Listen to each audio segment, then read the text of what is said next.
тоа што после долги години ќе се собереме сите на едно место. Околу тоа како се одвиваат припремите, мислам дека сите индивидуално сега за сега тоа го тераат. Се надевам дека до трети ќе се видиме сите заедно, тие што се во можност од овие 20 потврдени, дека ќе се припремиме што е можно подобро и да се покажеме во супер светло и да дадеме достоен отпор, нели?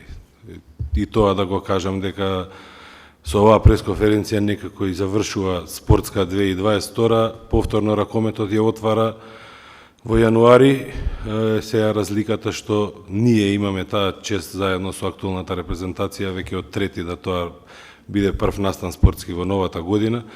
И ако е тоа, да кажам, да им донесе среќа на репрезентативците на следното светско првенство, нека биде и пракса, ако е све окей, ќе се собираме секоја година на трети и ќе тераме.